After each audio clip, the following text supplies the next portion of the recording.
예수를 믿고 새 사람이 되고 난 이후에 이웃과 어떻게 지내야 하는가 하는 문제를 오늘 본문에서 우리가 찾을 수 있습니다.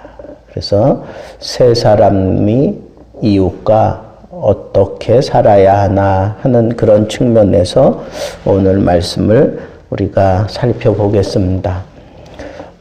무엇보다도 이웃 없이 나 혼자 사는 그런 삶은 무인도에 혼자 사는 삶이죠.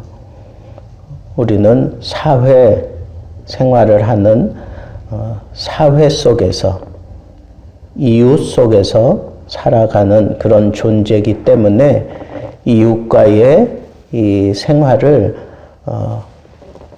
모범적으로 잘 해야 됩니다. 예수 믿는 사람들이 특별히 이웃과의 생활을 하면서 손가락질 받으면 안 돼요. 그리고 이웃과 생활하면서 내가 무엇보다도 그 이웃을 그리스도 앞으로 우리가 잘 인도해 오는 것도 중요하지만 우리가 이웃과의 관계 속에서 그 사람들에게 그리스도의 정신과 그리스도의 그 사랑을 분명하게 보여주는 그런 삶을 우리가 살아야 할 것입니다. 그런데 이웃과 이웃은 같이 교회 생활을 한 교인도 이웃이고 교회 생활 안 하는 불신자들도 이웃이라고 말입니다. 그리고 교회를 적대시하는 사람과도 우리가 이웃으로 그렇게 지내야 되기 때문에 우리는 이 이웃과의 이 관계 속에서 펼쳐가는 이 삶이 반듯해야 돼요. 그리고 그들을 잘 이끌어 줄 수 있고 그들에게 참 위안과 평안을 줄 수 있는 그런 좀 남다른 탁월한 그런 모습으로 살아야 될 그러한 책임이 있어요. 그러면 이웃과 아름다운 그런 관계를 유지하며 살기 위해서 사도 바울은 제일 먼저 요구하는 게 지체의식이에요. 지체의식. 이웃과 더불어 살면서 지체의식을 가지고 살라는 거예요. 안 믿는 사람이라고 우리가 무시해서도 안 되고 안 믿는 사람이라고 해서 우리가 말상대도 안 하고 너희와 내가 가는 길이 다르니까 너는 너의 길을 가라 나는 나의 길을 가겠다 이런 식으로 어떤 독자 노선을 걷는 것처럼 그렇게 사는 게 정말 잘 사는 것처럼 그렇게 생각해서도 안 됩니다. 그들을 그리스도 앞으로 인도하는 것은 오랜 시간이 걸릴 수 있어요. 그렇지만 그들과 우리가 이웃 관계를 맺고 사는 것은 현실이란 말이에요. 그러니까 이 현실 속에서 이웃과의 관계를 우리가 어떻게 잘 이끌어 갈 것인가? 그 이끌어 가기 위해서 지체의식을 가져라. 그러니까 머리가 있으면 가슴도 있고 다리도 있고 손도 있어요.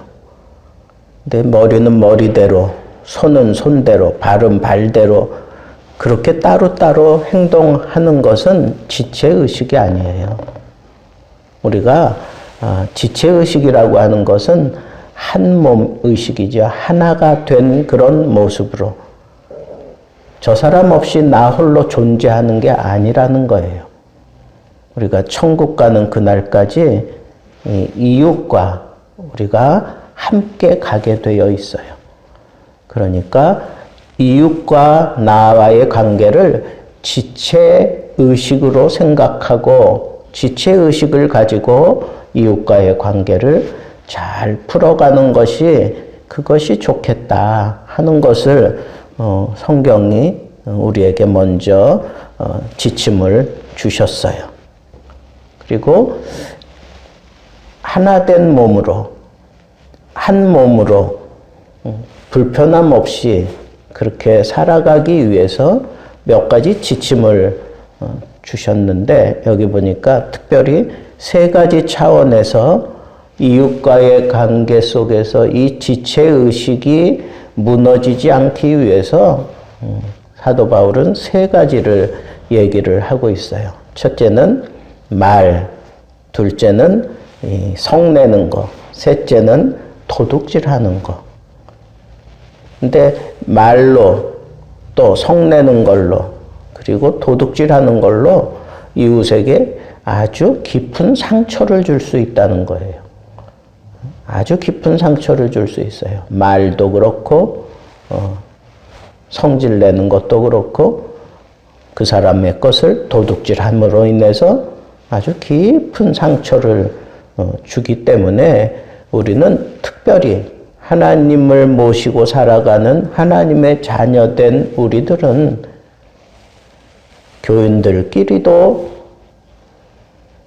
당연하지만 안 믿는 사람과의 관계 속에서도 우리는 이 세 가지는 아주 철두철미하게 우리가 지켜내야 됩니다. 그래서 이 거짓말하는 거, 거짓말은 항상 들통나게 되어 있어요. 그러니까 우리는 이웃과의 관계를 하면서 거짓된 모습을 보이면 안 됩니다. 거짓말은 금물이에요. 거짓말함으로 인해서 사람이 믿음이 깨져요. 믿음이. 아, 이 사람은 참 정말 괜찮은 사람이다. 그렇게 믿고 있었는데 나중에 보니까 그 사람이 나에게 거짓말을 한 게 드러나면 그때부터는 그 사람에 대한 이 신뢰가 다 깨지기 때문에 관계 형성해 가는데 어렵습니다. 그래서 우리는 거짓말하지 말자. 그리고 두 번째는 더러운 말을 하지 말아야 돼. 더러운 말. 이 더러운 말이다라고 하는 건 한마디로 얘기하면 듣기 거북한 말이에요. 듣기 거북한 말. 더러운 말. 그건 세상적이고 음담패설 뭐 이런 것도 여기 포함되지만 막 윽박지르고 사람을 막 나무라고 사람을 막 얕보고 막 그러면서 상대방에게 위압감을 조성하는 그런 말, 그런 것들이 다 더러운 말이거든. 그러니까 우리는 이 더러운 말, 여기 보니까 성경에는 입 밖에도 내지 말라 그랬어. 입 밖에도 내지 말라. 그리고 오직 덕을 세우는 데 소용되는 대로 선한 말을 하라. 좋은 말 하라는 거예요. 듣기에 좋은 말. 그리고 선을 이룰 수 있는 그런 좋은 말 하는 그런 습관을 우리는 가지고 하여튼 이웃과의 관계에서 이렇게 거짓말 하지 말고 또 더러운 말 하지 말고 어떻게 해서든지 우리의 이 말을 통해서 은혜 끼치는데 힘을 쓰라 그랬어요. 그러니까 말로써 은혜를 끼치는 거예요. 은혜 끼치는 건 말로써 끼치는 거예요. 어떤 사람은 참 몸으로, 힘으로, 그리고 물질을 쏟아가면서 선한 일을 해요. 그런데 그런 선한 일도요, 말이 거기 가미되지 않으면 선하게 느껴지지 않을 때가 참 많아요. 그래서 우리는 이 선한 행실을 할 때에도 선한 말을 통해서, 좋은 말을 통해서 은혜를 끼치는 것은 이 말이 가지고 있는 힘이에요.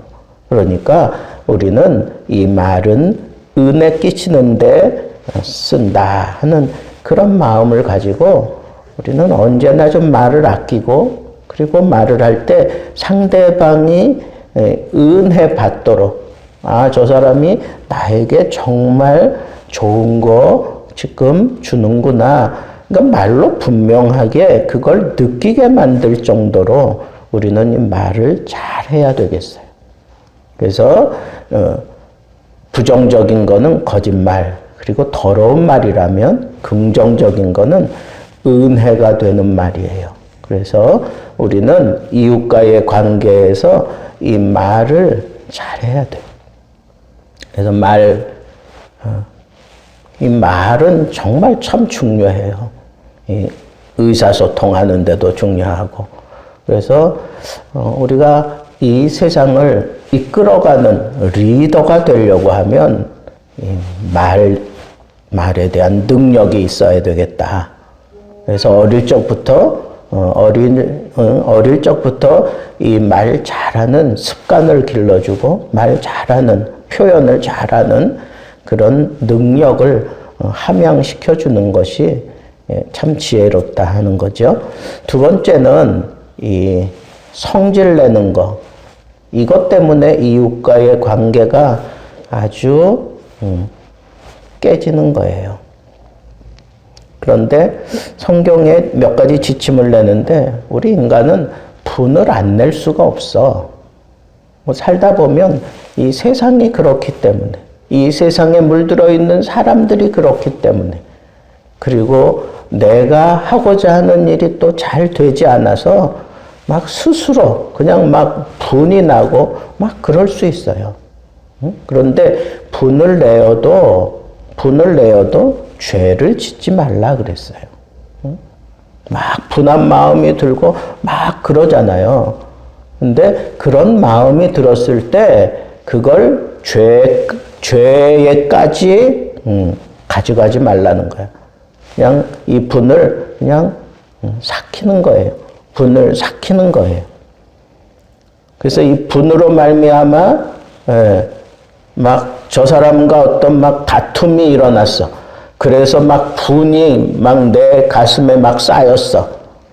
그랬을 때에는 해가 지도록 그 분을 품지 말라 그랬어요. 이 분을 품고 있으니까 몸이 고장나는 거예요. 이 분을 풀지 못하면 내 삶 자체가 우울하고 그리고 삶 자체가 즐거움이 없어요. 이 삶 자체가 막 그냥 쿵쾅거리고 가슴이 쿵쾅거리고 늘 그냥 불안하고 그럴 수밖에 없어요. 그러니까 성경이 아주 지혜롭게 우리에게 지침을 얘기하잖아요. 분을 내어도 죄를 짓지 말아라. 그리고 분이 났을 때 그걸 해가 지도록 품지 말고 그걸 어떻게 해서든지 풀어라는 거예요. 풀어라. 나에게 그런 분이 일어나도록 만든 그 사람에게 가서 이 문제를 지혜롭게 풀던가 아니면 그 사람과 오히려 더 심각하게 분이 일어날 것 같으면 그 모든 문제를 안고 하나님 앞에 나와서 하나님 앞에 이 모든 문제를 내려놓는 거예요. 원수 갚는 것은 하나님께 있다고 그랬으니까 하나님, 내가 이 분한 이 모든 것 내가 이렇게 가지고 있으면 내가 죄도 지을 수 있고 나 자신이 망가질 것 같으니 하나님, 내 이 분한 마음을 하나님이 헤아려 주시고 나를 자유롭게 평안하게 만들어 주옵소서. 그리고 이걸 하루를 넘기지 마세요. 해가 지도록 품지 마세요. 왜? 마귀에게 틈을 주기 때문에 그래요. 이 분이 나 혼자 막 그렇게 느낄 수도 있지만 어떤 다툼이 일어나서 서로 그런 분한 마음을 가지고 있을 때 그때 이 마귀가 틈을 타고 어떻게 해서든지 아주 안 좋은 그런 상황으로 우리를 인도해 가기 때문에 우리는 이 분을 잘 다스릴 수 있는, 첫째는 말을 잘 해야 되고 둘째는 이 분을 잘 다스리는 것이 이 이웃과의 생활을 우리가 잘 풀어가는데 중요하다는 거죠. 또 하나 있죠. 도둑질하지 말라. 도둑질하지 말라 하는 것은 상대방에게 상당한 심각한 타격을 주는 거예요. 근데 요즘에는 뭐 지적 그런 도둑질도 있고 뭐 많잖아요. 상대방의 그 생활을, 그리고 상대방의 그 재물에 심각한 타격을 주는 거, 그게 다 도둑질인데, 혹 도둑질을 했으면 다시는 그와 같은 죄를 범하지 말라 그랬어요. 다시는 범하지 말아라. 철저하게 회개하고 청산하고 다시는 도둑질하지 말아라. 근데 도둑질하게 되는 경우는 요즘에는 뭐 상황이, 우리가 사는 세상이 그렇지만 예전에는 내가 없어서 도둑질했어요. 남의 것을 탐내고 없어서 내가 도둑질했다고. 근데 요즘에는 없어서 도둑질하는 것도 있지만 있으면서도 남의 것을 그렇게 막 도둑질하는 경우가 뭐 비일비재하잖아요.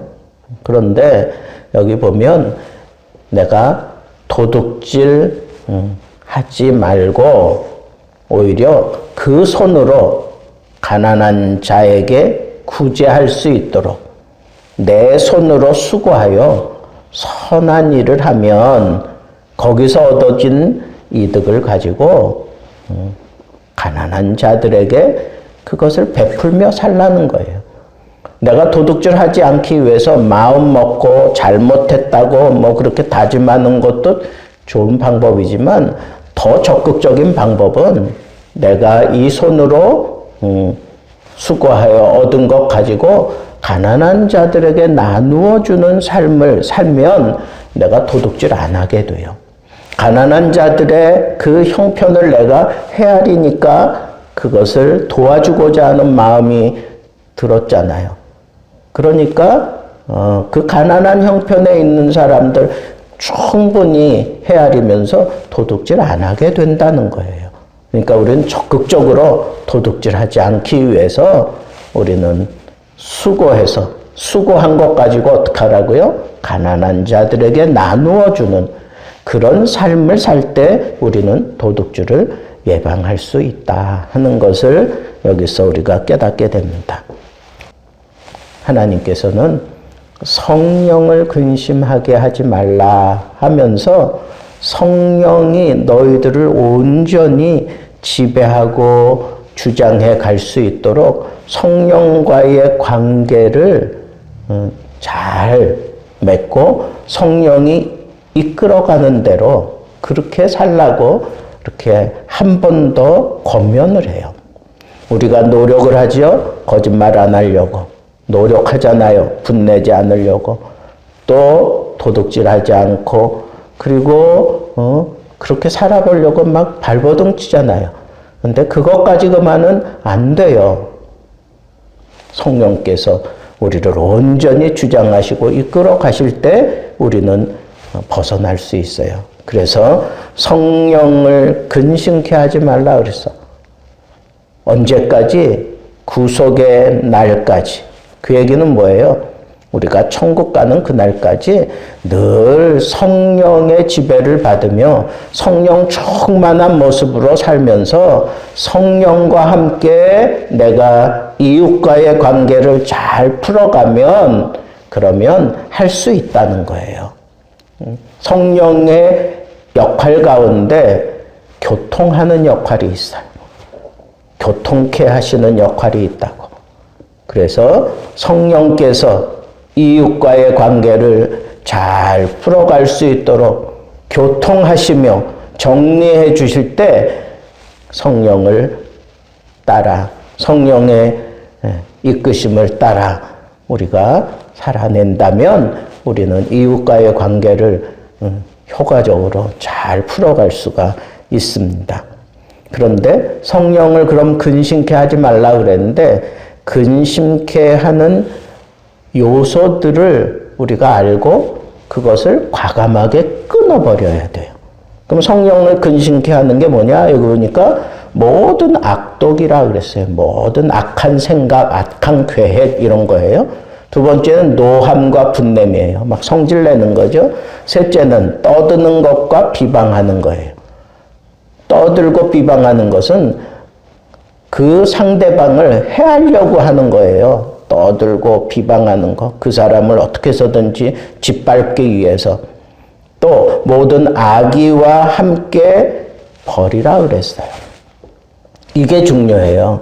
모든 악한 계획, 악한 뜻, 이런 모든 것들은 성령을 근심케 해. 이런 것을 우리가 마음에 담고 있으면 성령이 근심할 수밖에 없다는 거예요. 왜? 그 결과는 뻔하니까 성령께서 우리 안에서 말할 수 없는 탄식을 하며 괴로워하실 수밖에 없는 거죠. 그럼 어떻게 해야 되느냐? 성령께서 내 안에서 말할 수 없는 그런 탄식을 통하여 깨닫게 하시는 이런 잘못된 것들을 어떻게 하라고요? 과감하게 끊어버려라고요. 끊어버려라. 이게 중요해요. 그래서 모든 악독, 노함과 분냄, 떠드는 것, 비방하는 것, 남 얘기하는 것, 모든 악이 이 모든 것들을 과감하게 우리가 절단해야 돼요. 딱 끊어내야 됩니다. 이게 우리가 하나님 앞에서 영적인 싸움을 하는 거예요. 예? 영적인 싸움을 하는 거라고. 그리고 상대적으로 또 성령을 기쁘시게 하는 그런 일에 우리가 최선을 다하면 돼요. 성령을 근심하게 하는 건 끊어버리고 성령을 기쁘시게 하는 것들을 적극적으로 실천하면 되겠죠. 그게 뭐냐? 여기 보니까 이웃과의 관계에서 서로 친절하라. 둘째는 불쌍히 여겨라. 셋째는 서로 용서하라. 그렇게 오늘 말씀이 얘기하고 있습니다. 친절하다 하는 얘기는 젠틀하게, 상대방과의 그 관계를 좀 젠틀하게 그렇게 하라는 거예요.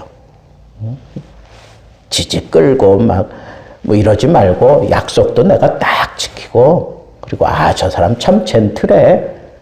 저 사람 정말 함께 일하고 싶어. 저 사람과 함께 걷고 싶어. 저 사람과 함께라면 난 뭐든지 할 수 있을 것 같아. 이게 젠틀한 거예요. 또 서로 불쌍히 여겨라 그랬어. 어려운 일 당했을 때 내가 도와주는 거예요. 괴로운 일 당한 그 사람을 내가 같이 끌어안고 같이 기도하고, 또 힘들어하는 그 사람 곁에서 손을 잡아 이끌어 같이 걸어가지고, 불쌍히 여기는 게 다 그런 거죠. 서로 용서하라 그랬어요. 이웃과의 관계 속에서 우리는 용서받아야 될 일들도 많고 용서해야 될 일들도 많아요. 이건 서로 용서하라 그래요. 서로 용서하라.